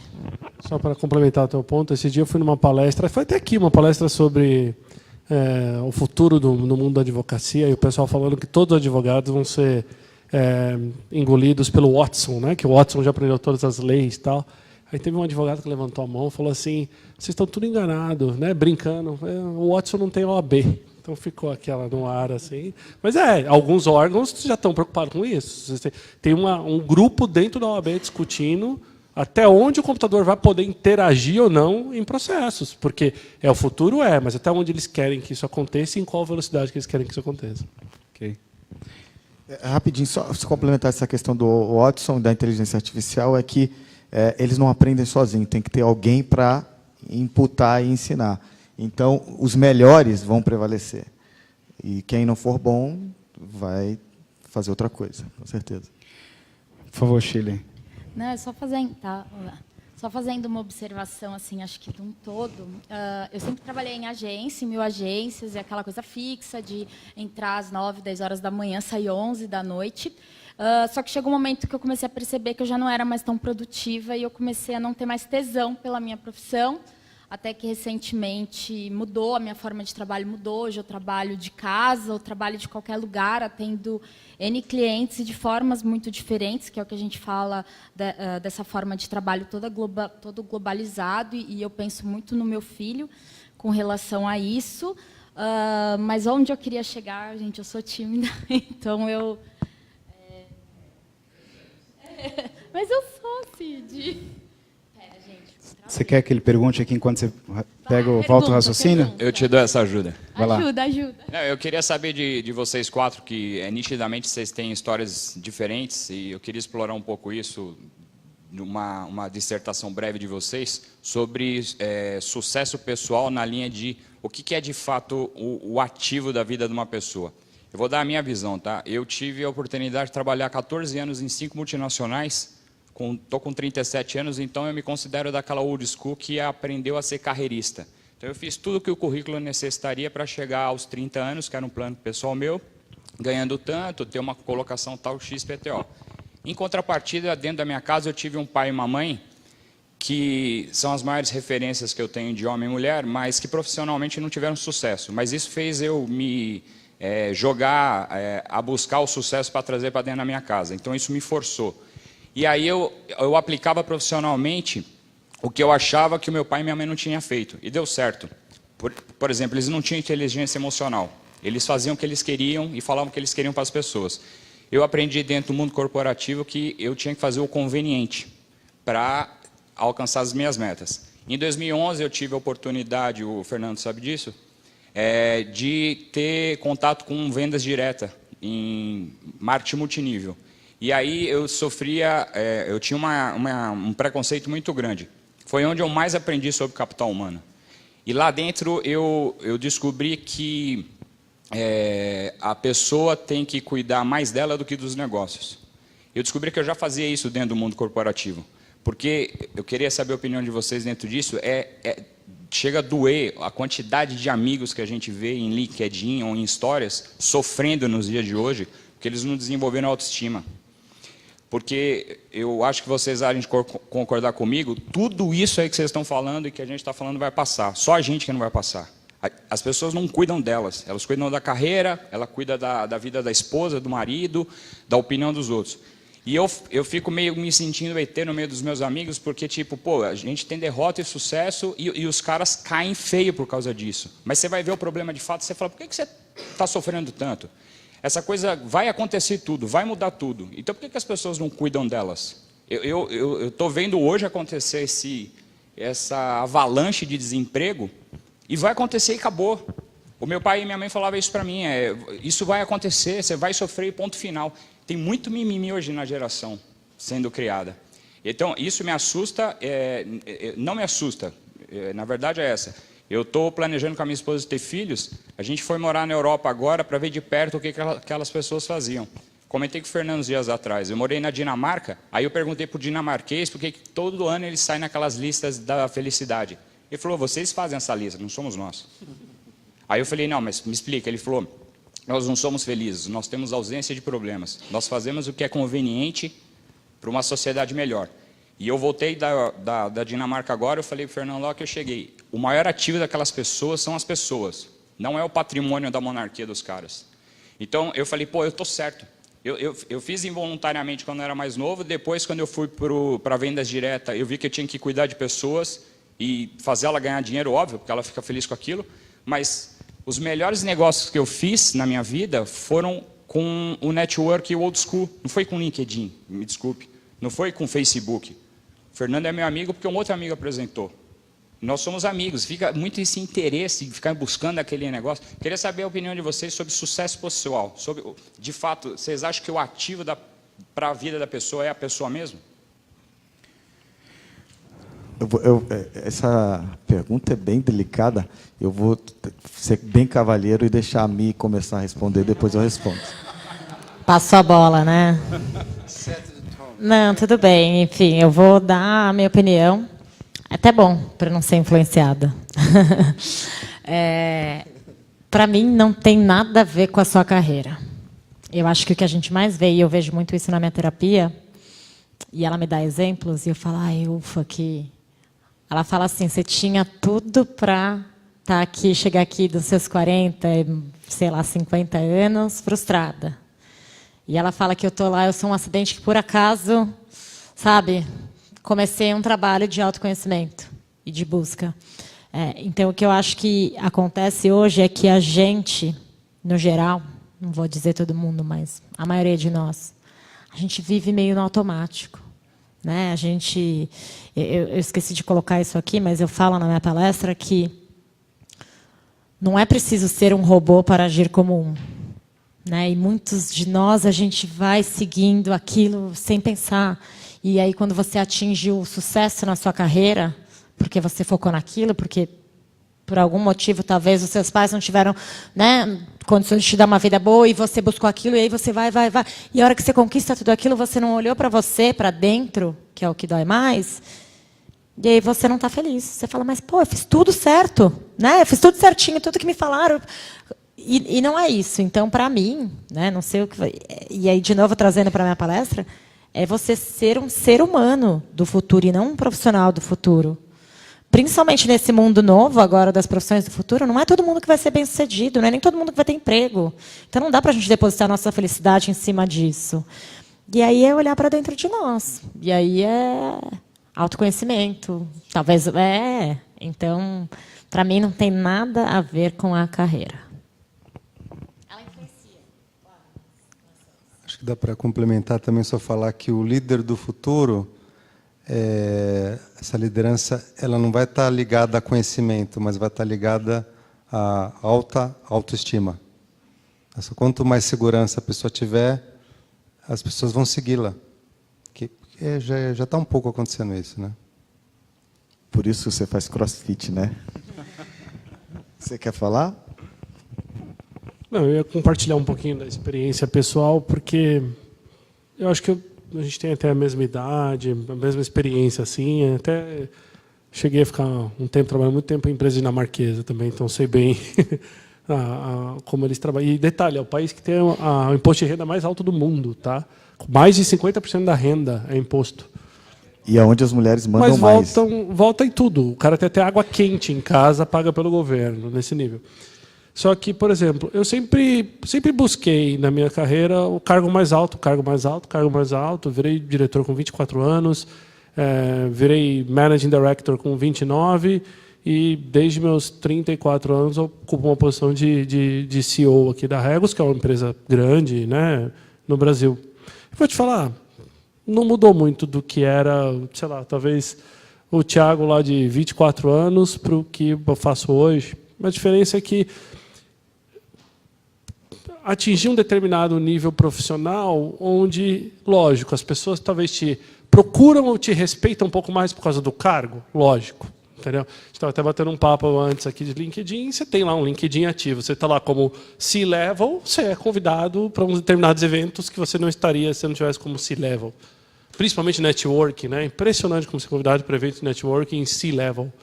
Eu até brinquei esses dias que você tem C-Level de tudo. Caixa é C-Level, né? Mas com C. Então, isso não agrega valor nenhum. Zero. Mas eu vou te falar, uma coisa que me deixa bem feliz hoje é saber que eu consigo mudar a imagem da Regus, mudar a imagem do Spaces. De que as pessoas olham e falam, nossa, a empresa mudou com a tua gestão. Isso me deixa feliz. Isso faz com que eu me sinta realizado. Esse dia eu recebi uma mensagem bem bacana no LinkedIn, de uma pessoa que eu conheço há muito tempo, muitos anos que eu não vejo, falou, nossa, Thiago, te acompanho no LinkedIn e você parece tão feliz com o que você faz. Cara, aquilo deixou meu dia, que eu ganhei meu dia naquele dia, porque pô, você trabalha pra caramba, né, para entregar meta, para entregar resultado, para entregar crescimento, e você receber uma mensagem dessa, é bacana, porque você está conseguindo mostrar para o mercado que não é só que você está entregando um bom produto, um bom serviço, mas que você é feliz fazendo aquilo, né? Eu acho que esse é o principal ponto. É lógico que eu respondi, serei mais feliz se você tiver escritório com a gente, né? Porque comercial tem que sempre vender alguma coisa. Mas eu acho que é isso. A busca pelo mais alto ou pelo melhor cargo não necessariamente te traz satisfação pessoal. Eu tenho muitos funcionários funcionários muitas vezes de nível de entrada e que atendem tão bem, que você vê que a pessoa é tão feliz que eles me inspiram, de você poder conhecer e falar, pô, que legal. Você sai mais energizado dali da operação.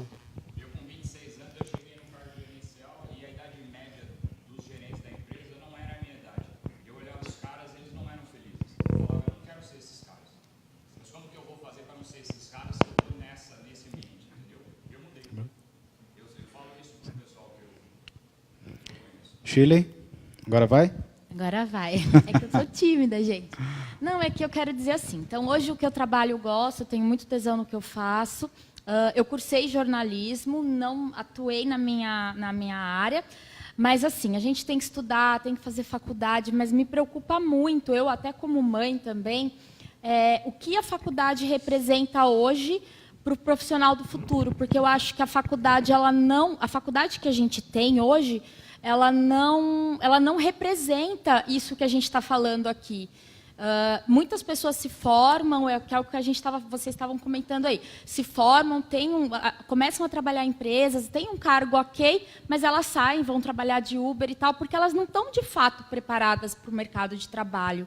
E isso me preocupa muito enquanto mãe, assim, o que meu filho vai estudar para ele ser no futuro. Posso? Já respondendo você e também entrando um pouco do ponto do... Qual que é o seu nome? Do Rodrigo, é que eu me considerava como se fosse o patinho feio da turma, da empresa, do que fosse. Por quê? Porque vim de uma classe média mais baixa, eu não fiz faculdade, então, já respondendo o seu ponto, eu não sou formado. E eu sempre achava que não podia errar. E tentei fazer vários negócios, sempre fui sempre consegui construir network muito fácil e tal, e consegui desenvolver alguns negócios, né? E o principal deles foi uma agência chamada De Dialeto, que era uma das principais agências digitais do Brasil. Só que a agência cresceu muito rápido, e eu, como me cobrava muito, tocava a operação, eu vomitava 4 vezes por dia. Passava mal, não era feliz, não vivia, e me aconselhava com as pessoas falavam, mas é simples, larga, ou muda, ou traz alguém. Só que eu me cobrava e eu achava que se eu parasse, o tsunami me atropelaria, né? E o que aconteceu é que, quando eu fui fazer coach também, fui me cuidar como pessoa, e aí eu entendi que eu não era responsável pelo mundo, não era responsável pelo resultado sozinho. Eu tinha que dividir. E quando eu entendi isso, e quando eu comecei a compartilhar minhas dores, e comecei a me tratar, né, tratar do Sérgio, eu melhorei como pessoa, melhorei minha autoestima, melhorei minha presença dentro do trabalho, melhorei minha presença no mercado, e com isso eu consegui dar, que eu falo que foi o tipping point, foi a mudança da minha vida.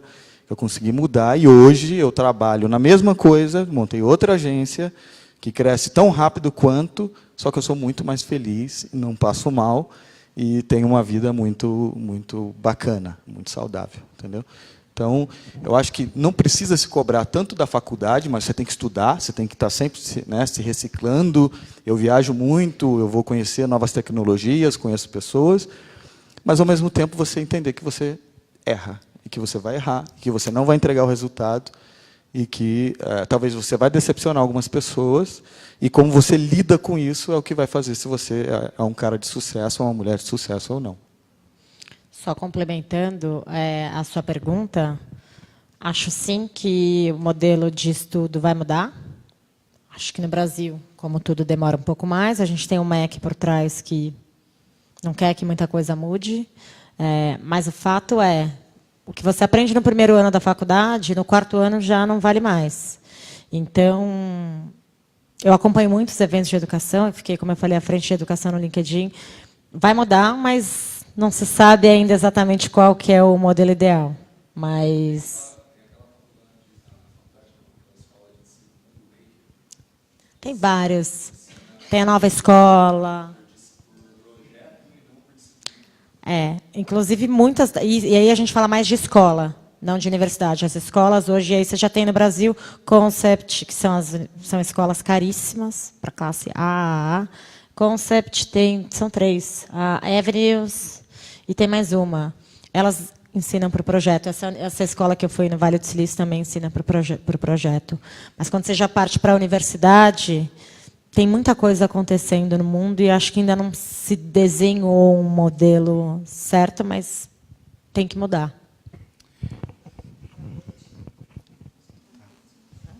Boa noite, meu nome é Sônia Scioli, eu trabalho no setor público, não venho da iniciativa privada. Já trabalhei na iniciativa privada, mas atualmente, há muitos anos, eu estou no setor público, na tributação. Vendo a tua palestra excepcional, até me chamou a atenção que você falou, as empresas estão pagando os impostos, né? Quem vai pagar essa renda mínima? Que impostos eles pagam, né? Onde está a sede da Apple, por exemplo? Então, tem toda uma conjuntura que precisa ser melhor elaborada, né? A parte tributária. O mundo está passando por uma transformação muito grande. Então, quando você estava aí falando, eu estava pensando, puxa vida, a gente está olhando para isso, isso e aquilo, a gente está pensando nisso, nisso e aquilo. Tem muita coisa que a gente precisa pensar e que precisa evoluir.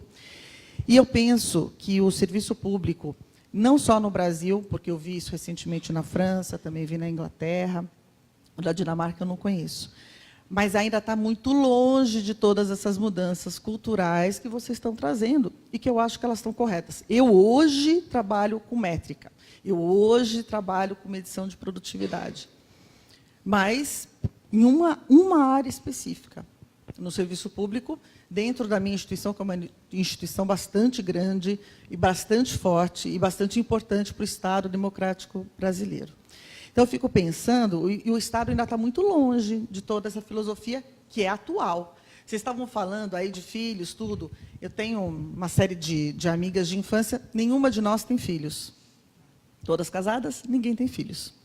Mas todas têm pets. Os pets, hoje em dia, são filhos. E as empresas, até a que ponto elas estão preocupadas com isso também? Não sei, são diversas questões. Os Estados têm que mudar, né? A gente está vendo aí com toda a problemática do Oriente Médio. Como é que nós vamos ter fronteiras daqui para frente?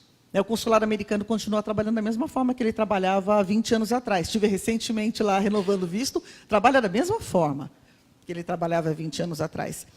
Cabe isso ainda no mundo? Cabe você colocar muros e fazer fronteiras? Cabe a gente ficar feliz porque tem menos venezuelano aqui do que tem no Pará? Quer dizer, eu acho que tem muitos assuntos para a gente pensar, mas o que eu queria ouvir de você é como você vê o futuro do trabalho também no serviço público, porque o serviço público ele vai impactar o desenvolvimento, e vocês deram vários exemplos aí do serviço público impactando diretamente o desenvolvimento da iniciativa privada. Quanto tempo vocês demoram para abrir uma empresa no Brasil hoje em dia? É razoável isso? Para mim, não é razoável. Acredito que vocês também entendam que não é razoável. Então, a demora do serviço público de caminhar com a diversidade, com as mudanças, com a rapidez de hoje em dia do mundo, vai impactar. Está impactando no nosso dia a dia aqui, em todas essas mudanças. Como é que você vê o trabalho do futuro no serviço público, considerando essa nossa realidade do Brasil? Como é que você vê a abertura de fronteiras, ou essa divisão de países, ou esses grupos todos que existem? A gente faz parte do Mercosul hoje em dia. Como é que você vê isso no futuro? E quando eu estou falando em futuro, não é futuro amanhã, depois de amanhã, é futuro amanhã, né? Vocês estavam falando sobre inteligência artificial, e, na realidade, a inteligência artificial ela não substitui tudo. Realmente, os algoritmos eles vão aprendendo sozinhos, eles vão se alterando e eles vão abrangendo novos conhecimentos, mas, em algumas situações, o risco é tão grande, mesmo que seja 1% de risco de não ter o resultado positivo, é tão grande que não vale a pena. E isso a gente vê acontecer. A gente vê essa discussão até nos carros sem motorista hoje em dia, né? A gente vê essa discussão no que vale a pena, no que não vale a pena, nos algoritmos, quando eles vão optar por salvar a vida do motorista, que pode comprar um outro carro, ou de salvar um número maior de pessoas ali. Então, tem diversas questões. O algoritmo, é claro, que não vai substituir, né? Sempre vai ser necessário a inteligência humana, a discussão humana. Mas como é que você vê o trabalho no futuro também no serviço público e as dificuldades que eles podem trazer para a iniciativa privada? Obrigada. Você falou bastante coisa legal, e uma delas, rapidamente, quando você traz esse exemplo do carro, se ele vai atropelar, né? E aí, o que a gente faz? Esse é um dado, mas quando você olha os dados gerais e quantos acidentes existem no mundo, o que causa esses acidentes? Assim, eu não lembro agora em percentual, mas já vi essa palestra em algum momento da minha vida. e é coisa como 95% é erro humano. A maior parte, ou pessoas dormem, ou pessoas estão bêbadas, né? E o robô não vai dirigir bêbado. Então, e esse caso vai ser 0,000%. Então, acho que isso vai continuar, isso vai acontecer. Você disse que continua trabalhando com dados. Eu não falei em nenhum momento que não. Acho que esse é um caminho sem volta. Nós todos já estamos e vamos cada vez mais depender de dados. Inclusive, as empresas mais valiosas já são e vão ser cada vez mais quem vai dominar o mundo. Aí são as empresas de dados.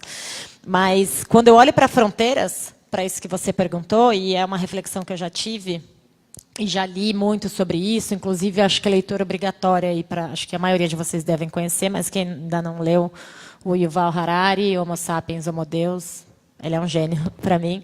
E ele, na verdade, isso que eu estou falando não sou eu, é uma palestra que eu assisti dele, em que ele questiona a questão de fronteiras, e eu acho inteligentíssimo, quando ele diz o seguinte, ele fala, legal, o mundo ainda tem, então, seja Mercosul ou sejam países, você ainda, cada um pensa no seu. E existem problemas que são problemas globais, não são mais problemas nacionais. Então, quando você pensa, exemplo, aquecimento global, de que adianta cada país ter uma regra, se é um problema do mundo? Quando você fala de desemprego, de que adianta os Estados Unidos e a Europa terem uma realidade em que o resto do mundo, ou a China também, enfim, mas são problemas que têm que ser olhados por um olhar global. E você vai ter que, em algum momento, espero eu, não sei se isso vai acontecer ou não, um governo do mundo.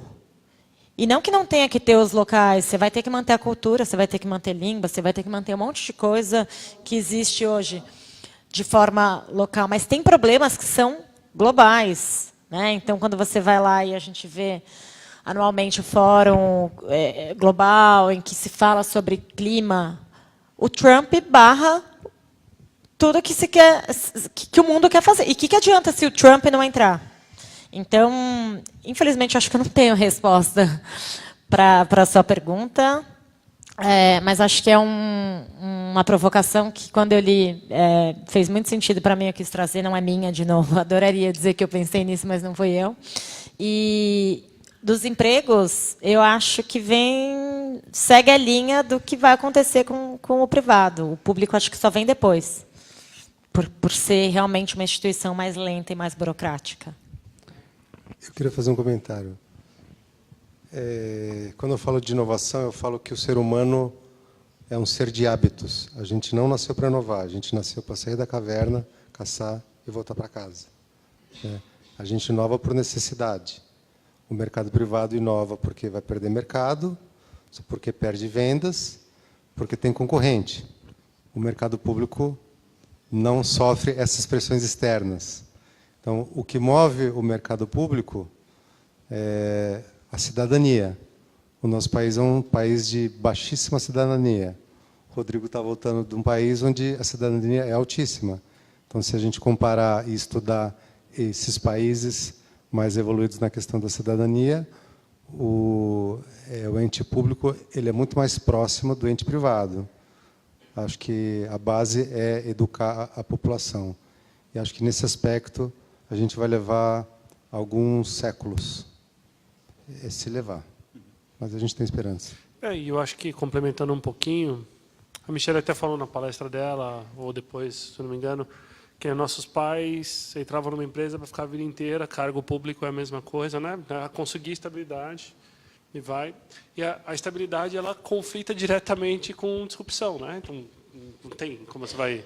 Ninguém vai querer nada que possa ameaçar uma estabilidade conquistada. Isso preocupa muito. O Brasil é o único país que, antes de abrir uma empresa, você tem que ter duas coisas. Um contrato de aluguel ou um contador. Não, um contador. Então, assim, você nem sabe se o negócio vai dar certo. Você nem sabe se você tem um MVP na mão, você vai conseguir botar o negócio no mercado, você vai vender para alguém, mas você já tem que se comprometer em alugar um espaço, se você não tiver um, e com um contador.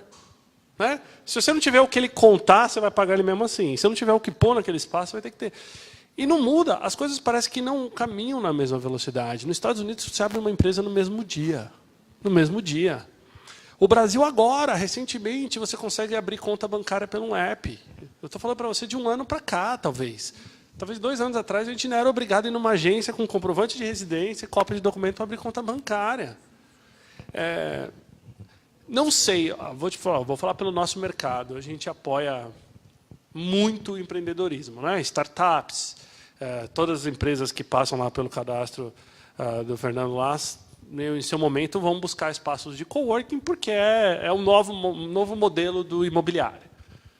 E, de repente, a gente foi surpreendido por uma lei, em 2017, da Prefeitura de São Paulo, de que os espaços de coworking são corresponsáveis pelo pagamento do ISS da empresa que está aqui que não pagar. Opa, espera aí. Me explica a história, que eu não consegui entender. Eu estou dando um espaço de trabalho, então, se esse cara não pagar o ISS do produto dele, que eu não sei nem o que ele faz, eu sou corresponsável? Então, assim, parece que a gente está discutindo, de vez em quando, 10 passos para frente em inovação e dá 25 para trás em algumas coisas. E, ao mesmo tempo, a gente está em Brasília agora discutindo uma lei criada que teve críticas de todo o setor, desse setor do imobiliário 2.0, e aí não pega só o coworking. Só para vocês saberem, o que é o imobiliário 2.0? É o coworking, espaços compartilhados de trabalho, é o storage, né, novo, são esses espaços, né, de depósito flexível, igual tem bastante aí. É o co-living, né, apartamentos que podem ser locados, ou a pessoa é dona de parte do apartamento. Então, tem todo o imobiliário 2.0 vindo aí. O shopping vai passar por uma transformação também. E, de repente, você tem uma lei tramitando em Brasília que vai dar, de novo, 35 passos para trás em todo esse sentido. E aí eu não sei te falar, dá um pouco de medo na linha do que a Michelle falou, porque você não sente o público acompanhando o modelo mundial. E isso tira a competitividade do Brasil, isso tira a competitividade. A gente foi, nos últimos 2 anos, percentualmente, o país que mais cresceu dentro do grupo da Regus no mundo. Estados Unidos tem 1.300 unidades, eu tenho 69. É até desumano comparar a nossa operação com os Estados Unidos. Mas, percentualmente, a gente cresceu mais aqui do que lá. Nossas mídias sociais são mais fortes no Brasil do que nos Estados Unidos. A gente tem mais seguidores nas nossas páginas aqui do que lá. Então, a gente consegue fazer bastante barulho. Na hora que eu pego uma lei dessa, imagina que eu estou numa empresa que está em 126 países. 120 países. Vou lá e falo, não, sabe o que é? Acabou de ser uma lei aprovada que a exposição que a gente tem no nosso negócio é 4 vezes o meu faturamento anual. A gente fatura em torno de 350 milhões. Cara, não tem um investidor em sã consciência, não importa a nacionalidade dele, dinamarquesa, britânica, que vai falar, cara, põe dinheiro no Brasil. Então, isso eu acho que está faltando acompanhar. Em que modelo disruptivo a gente está indo e como que o público quer acompanhar isso. Seja regulando, seja legislando, ou seja mesmo deixando de transferir a responsabilidade para o privado e levando para o público. Eu acho que cada vez mais a inteligência artificial ajudaria o governo a arrecadar mais. Que é aí que eu acho que você falou, né? O governo pode trazer cidadania, mas uma coisa que o governo poderia se beneficiar muito de toda essa disrupção é a questão de arrecadação. Né? Você falou, a Apple está onde? Uber está onde? Né? Esse monte de aplicativo... Eu confesso, quando começou esse modelo de aplicativo de transporte, eu fui diretor durante muitos anos de uma empresa dinamarquesa que tinha 26 mil funcionários no Brasil, e a coisa que eu mais tinha problema era a ação trabalhista. Né? Você já fazia a conta. A cada 10 que saem, são 2 ações que entram. Você já fazia a provisão de perda trabalhista ali. Na hora que eu vi o modelo desse aplicativo de transporte, eu falei, cara, isso aqui não para em pé no Brasil. Não passa, não tem como. Aonde que... Não, isso aí é questão de tempo para morrer. E me surpreendi, porque eu achei até que tiveram poucos casos que tiveram a favor dos aplicativos de transporte. Mas se a gente fosse fazer uma consulta legal, original, sobre se aquilo era viável ou não, com certeza ele não passava. É que ele primeiro democratizou a tecnologia, ganhou o apoio da população, e aí começou a ficar, digamos, que feio para o setor público, os magistrados, em falar, não, isso não vai poder ser assim. Então, eles tiveram que adotar, não é? Estou falando besteira? Foi isso. Todas as prefeituras tiveram que engolir os aplicativos de transporte, que para eles perderam a arrecadação, eles perderam uma série de coisas com um aplicativo que eles não tinham, mesmo gerando empregos e tudo mais. Então, eu acho que é esse ponto que está faltando no governo público. Não que todos estejam assim. Por exemplo, eu estive recentemente em Recife, eu vi muita coisa no Porto Digital, que é incentivado pela prefeitura, que eu achei muito legal. A Prefeitura de São Paulo tem um programa bacana, que é o SP Stars, que são as startups de São Paulo. Só que perto do tamanho dessas megalópolis, como São Paulo e Rio, é muito pequeno ainda. Então, eu acho que tem prefeituras como Curitiba, tá um passo à frente, Florianópolis. Pô, gente, quem vai para Floripa sabe. Floripa está sendo um polo de inovação. né? E a prefeitura por trás. Então, eu acho que tem coisas aí que dá para os nossos mercados aprenderem com esses e ver como se preparar para o futuro. Queria parabenizar vocês pelo evento e falar para vocês que eu acho que essas conversas entre público e privado são muito importantes. Eu vim aqui hoje quase que por acaso. Eu vim acompanhar uma amiga que já tinha me falado, eu não sabia exatamente, eu sabia a temática, não sabia, achei que talvez pudesse ser interessante e me surpreendi ouvindo o que vocês têm a dizer. E eu acho que o setor público, já são questões que eu venho trabalhando em mim, no setor onde eu trabalho, com a equipe que eu chefio, mas eu acho que essa interação entre o público e o privado, no caso, por exemplo, do público, um dos grandes problemas no serviço público é a falta de transparência. Falta de transparência não só no valor do vencimento, falta de transparência nas regras de negócio. Isso dificulta muito o desenvolvimento da iniciativa privada. Eu acho que vocês estão aí num trabalho excepcional de trazer a reflexão. E fica aí a minha dica que, eventualmente, trazer o setor público, convidar o setor público para uma reflexão como essa, pode trazer algum benefício, né, para a sociedade como um todo. A gente espera o convite. Convida a gente que a gente vai lá para dentro. É mais fácil do que trazer o poder público para a gente. Tá bom. Com certeza. Tá bom. Tá bom. Tá bom. E obrigado por ter vindo. Prazer estar aqui com vocês. Eu acabei de voltar de uma viagem. Que eu fui convidado para inaugurar uma instituição que eu faço parte no Paraguai. E aí, quanto mais eu viajo, né, e vi no Paraguai um pouco disso, falar rapidamente, é que o Brasil é o filho mimado do Papai do Céu. Sendo bem prático. Porque a gente não tem muita dificuldade, né, dessas diferenças climáticas, desastres. A gente é um povo amigo de todo mundo, né, não tem muito problema entre fronteiras, guerras. A gente tem mar, rio, florestas, minérios, tem tudo. Então a gente é acomodado. E aí eu fico vendo um país pequenininho como o Paraguai, que não tem mar, não tem nada, que tem que se virar e tem que se virar diante das dificuldades para poder trabalhar e fazer com que o mercado se desenvolva. Então, o governo paraguaio hoje está muito focado em fazer com que o mercado desenvolva, trabalha para o mercado. Enquanto aqui a gente faz com que o mercado trabalhe para o governo, né? Então, eu acho que eu não tenho grandes expectativas de mudança do setor público, a máquina pública, em benefício das instituições privadas, tá? Eu posso estar sendo até um pouco pessimista, mas eu normalmente sou mais otimista. Mas por quê? Porque a gente vive numa situação tão confortável, e não culpa da máquina pública em si, ou da corrupção, ou porque isso existe no mundo inteiro, mas porque nós somos privilegiados. E aí eu aprendi a voltar para o Brasil sem voltar revoltado, e entender que aqui eu tenho coisas que lá fora não tenho, né? E que ajudam com que eu desenvolva o meu negócio também, de formas que eu busque benefícios diferentes em outros países e eu possa também internacionalizar meus negócios, assim como estou pensando em abrir uma unidade agora no Paraguai, para me beneficiar um pouco da legislação, abrir em Miami, para, né, me beneficiar do equilíbrio do mercado americano, novas tecnologias, network, tudo isso.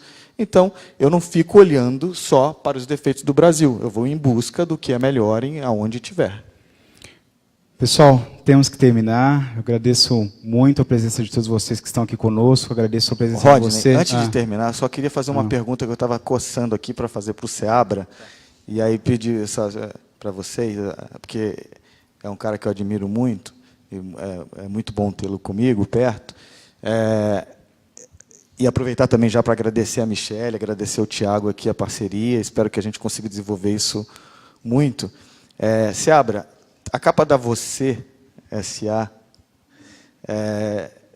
desse mês, ela fala que tem muita gente com trabalho sem emprego. E como você é um cara que lida com as startups, empreendedores o tempo inteiro, isso é uma coisa que eu aprendi, e aprendi com muita dor, que é a diferença do empresário e do empreendedor. Eu queria que você explicasse isso, né? Porque é diferente aqui no Brasil, todo mundo quer empreender, mas não está preparado, né, para ser empresário, para as dores. E aí, como você está aqui, eu queria me aconselhar e pedir que você dê o conselho, qual que é a diferença do empresário para o empreendedor, e com essa visão agora de tanta gente empreendendo sem ser empregado, sem ter carteira assinada e tudo isso. Bom, a gente vê aqui no Brasil a maioria das pessoas empreenderem por 3 motivos errados, né? Empreendem, primeiro, por grande necessidade, com pouco conhecimento. A nossa sociedade judaico-cristã faz com que a gente faça tudo com muito sangue nos olhos e acha que a gente consegue realizar quando a gente não consegue, a gente quebra a cara. Os 3 erros principais que levam o empreendedor a apostar suas fichas, a perder os seus bens e a pedir sua demissão, é empreender porque acha que vai ter que trabalhar menos, eles trabalham mais, né? Eu costumo falar que o empreendedor é o único ser vivo que quer trabalhar 80 horas por semana para não ter que trabalhar 40, certo? Esse é o empreendedor, só correto. O segundo motivo é que ele não gosta do chefe. Os 3 chefes últimos foram péssimos, o problema está com ele, não está com os chefes. E achar que vai ficar rico, empreender só pelo dinheiro, só pelo ter e não só pelo ser, né? Novamente, se a gente analisa outras sociedades onde as pessoas têm mais estabilidade, o percentual de empreendedores é muito menor do que a sociedade brasileira. Só numa lista de 25 países, o Brasil é o país que tem o maior número de empreendedores. 16,9% dos brasileiros se consideram empreendedores. Mas essa mesma lista invertida diz, na prática, que o empreendedor brasileiro é o menos inovador. Ele inova 4,9%. É exatamente invertida. É uma pirâmide. Isso, totalmente. O nosso papel, então, é ajudar o empreendedor a empreender pelos motivos corretos, só fazer com que ele só valorize mais o preparo, seja acadêmico ou de buscar para escutar as dores do mercado, só viver a dor de muitos problemas antes de pensar na solução. A gente sabe também hoje que 42% das startups que quebram, e hoje a gente tem um percentual, a gente está no percentual só internacional, que, por incrível que pareça, hoje só 96,7% das startups quebram. É daquelas que começaram a operar, não é das que queriam operar. Então, só 3%. E dessas 97% que quebram, 42%, ou seja, só 40% do total, elas quebram porque elas criam produtos e serviços que o mercado não precisa. Então, vamos escutar o mercado, empreender pelos motivos certos, se educar, só mesmo que você não tenha a possibilidade de ter uma educação só formal, só tradicional, só por mais quebrada que seja a educação, acho que ela é necessária. Só porque ela é um caminho para abertura de mundo, para abertura de cabeça, pensar fora da caixa, conhecer pessoas novas, línguas, só teorias. Querendo ou não, a educação ela se remete à Grécia Antiga. Você entender o que aconteceu no mundo nos últimos milênios é importante para saber o que a gente vai ser um dia. É isso. Ok. Obrigado, pessoal, pela presença de vocês. Obrigado para você que assiste pela internet. O nosso evento está ao vivo, está sendo postado, né, tudo que aconteceu aqui, para você que queira compartilhar com outras pessoas, que você queira compartilhar se você achou que isso é relevante, compartilhe com seus amigos, com a sua família, na página da S8. Tá? S8 Sampa, o evento está sendo postado lá. Vamos pedir o Instagram da Academia do Roy também, @Academia do Roy. A gente vai soltar semana que vem a divulgação, a data e o local do próximo evento da Academia do Roy. Quero vocês todos lá. E já que vocês tiveram a ousadia de sair do trabalho ou de casa para vir aqui, vamos manter esse grupo unido, forte, para que cada vez mais a gente traga mais gente, para que a gente possa evangelizar profissionalmente e com qualificação toda essa galera, porque é isso que o mercado precisa.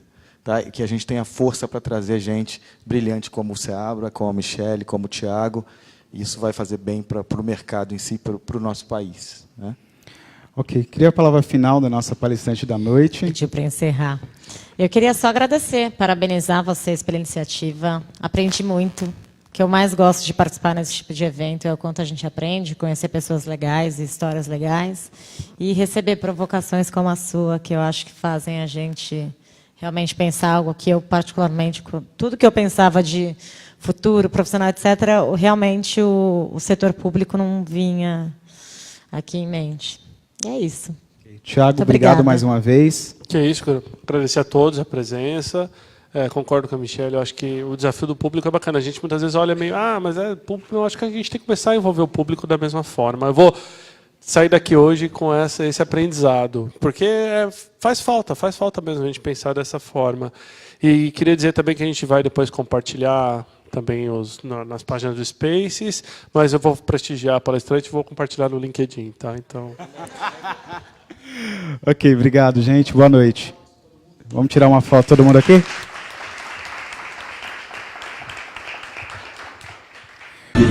Todo mundo uma coisa completamente diferente do que era na época quando aconteceu.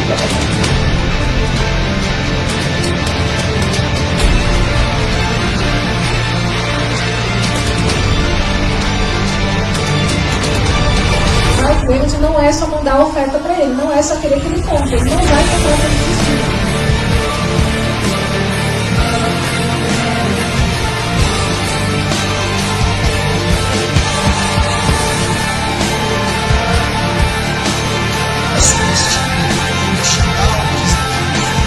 Esse menino é genial nessa área de marketing digital, um dos maiores profissionais que eu já conheci.